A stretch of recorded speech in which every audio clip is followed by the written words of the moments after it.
You guys definitely had your challenges this year. This year, this week, every day, yeah. Yeah.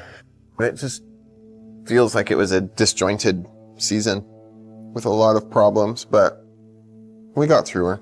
The Gold Rush Season 15 finale was a full-blown emotional roller coaster, with engines roaring, dreams on the line, and trust us, what went down in that nearly 2-hour showdown was pure gold drama.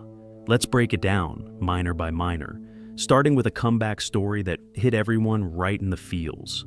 Winter had settled into the Yukon like a heavy blanket, and with every degree dropping, the pressure went up for Rick Ness. This season was personal. After being away from the game for over a year, he returned with just 7 crew members, a whole lot of heart, and even more to prove. Things didn't exactly start off smooth. His water license was still stuck in limbo, and time was slipping fast. But that didn't stop him. With the freezing cold creeping in, Rick and his team ran their plant 24/7, determined to make every second count. Then, disaster struck. The belt on their monster red shaker deck snapped. That could have ended it right there, but mechanic Ryan Kent wasn't about to give up. He got creative, drilled makeshift holes, rigged a clip, and somehow kept the whole machine alive. Just when it looked like they were back in the game, boom, another problem. A water line under the wash pad started leaking, and this one stopped everything in its tracks. After checking the damage, Rick had to make the tough call. It was time to shut down the site. The team was crushed. Morale was low, but Rick had one final move left, the last gold way. At first, the numbers weren't great, just 110.79 ounces on the scale. But then came the twist. Rick pulled out not 1, but 2 hidden gold canisters. One had 200 ounces, the other 100. The total haul was a stunning 411 ounces, worth more than $1.1 million. The entire crew was speechless. Then Rick did something that sealed the moment. He gave each crew member a 25-ounce bonus. That's $50,000 a pop. It wasn't just about the money. It was about the bond they built together.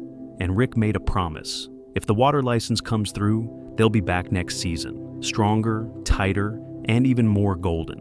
Now, Parker Schnabel never plays small. Every year the goals get bigger, and this time he had his sights set on a massive 10,000-ounce haul. But season 15 threw everything it had at him. From equipment breakdowns to frozen ground and not enough hands on deck, Parker found himself in a real squeeze.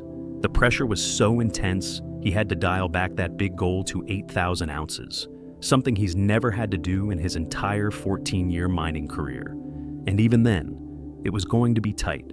We started the season with a 10,000-ounce goal. We brought it down to an 8,000 goal, and we're nowhere close. But in 14 years of mining, we've never set a goal and not hit it. With the clock ticking and winter closing in, Parker pulled off a bold last-minute move. He rolled the dice on a new claim, Gold Run. Veteran miner Tyson Lee had just cleared a solid 1-acre cut there, and Parker wasn't going to let it go to waste.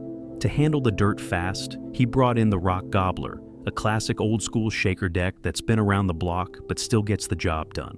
Meanwhile, Parker's right-hand man, Chris Dumit, dialed in the sluicing system like a total pro. But even with the adjustments, the challenges kept piling up. The conveyor belts jammed, rocks had to be shoveled out by hand, and the frost threatened to freeze everything in place. That didn't stop Parker. He jumped into the cab of his D10 dozer and bulldozed through the icy ground himself. Nothing was going to be left on the table. Finally, it was time for the big moment, the gold way. Parker had 3 wash plants running, and every ounce counted. First up was the bridge cut, where Big Red's successor, now nicknamed Bob, had been running full throttle. The result was 343.07 ounces. That's about $920,000 in gold. Not bad. Next was the elbow cut, handled by wash plant Roxanne. After weeks of careful digging and recovery, Roxanne delivered a strong 336.03 ounces, worth around $820,000. Last up was the big question mark, the high-risk, high-reward gamble known as Gold Run. This was where Parker had pinned his final hopes, tossing everything he had into one last desperate play. The Rock Gobbler had just started chewing through dirt from a newly cleared area. And even though operations were still fresh, the results were surprisingly solid. The plant churned out 99.20 ounces, pulling in around $266,000 worth of gold. It wasn't the miracle Parker needed, but it was a decent haul considering how late the game was. Altogether, between Bob, Roxanne, and the old school rock gobbler, Parker raked in 6,837.04 ounces of gold. That's a jaw-dropping total worth more than $18.3 million, his most profitable season ever. But here's the twist. It still wasn't enough to hit his scaled-down goal of 8,000 ounces. For the first time ever, Parker Schnabel came up short. Standing out in the cold, with the gold weighed and the numbers final, Parker didn't sugarcoat it. "I'm not proud of it," he admitted. "I let this happen. It won't happen again." Despite the sting, this season felt more like a setup than a setback. With new ground explored and a ton of valuable lessons under his belt, Season 16 is already shaping up to be his redemption arc, and maybe even his most impressive season yet. While Parker was grinding through the snow, Tony Beets was doing what he does best, building a mining dynasty with pure horsepower and a whole lot of family muscle. This season, Tony came into the finale riding high. He had multiple wash plants humming across both Indian River and Paradise Hill, and for the first time in what felt like forever, his entire family was back on the ground and working together.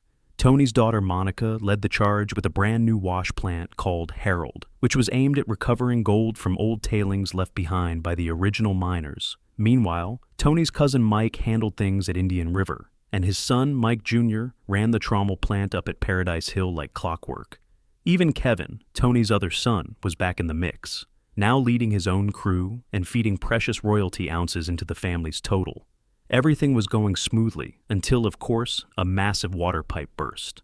A loader accidentally clipped the line, spraying water everywhere and threatening to bring things to a halt.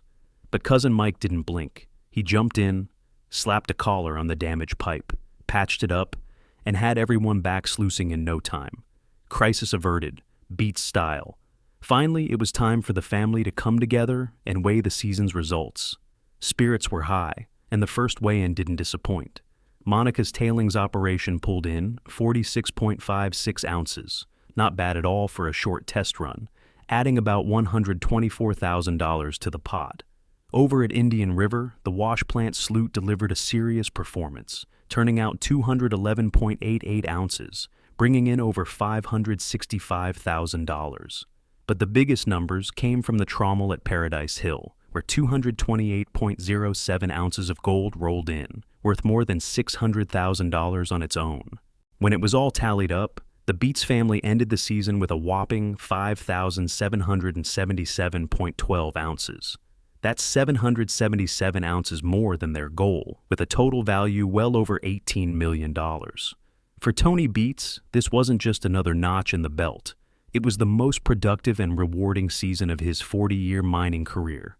The Beets name had never shined brighter. Meanwhile, Kevin Beets stepped into the spotlight with his first full season running an independent crew. It wasn't an easy ride. He started strong, but mid-season took a hit when his key crew members, Chase Dreger and Hunter Canning, had to leave due to prior commitments. Then came the worst of it, the feeder belt, which had been holding on thanks to some creative patchwork, finally gave out and shredded itself. It needed a full replacement. But Kevin didn't fold. He led the repairs himself and pushed ahead with a smaller, scrappier team that never stopped hustling. They sluiced hard for 3 straight weeks. At the final weigh-in, Kevin and his right-hand woman, Tang, stepped up proudly with their haul, 375.80 ounces, just over $1 million in gold. That brought Kevin's seasonal total to 1,156.57 ounces, a huge win for someone trying to prove they could make it on their own.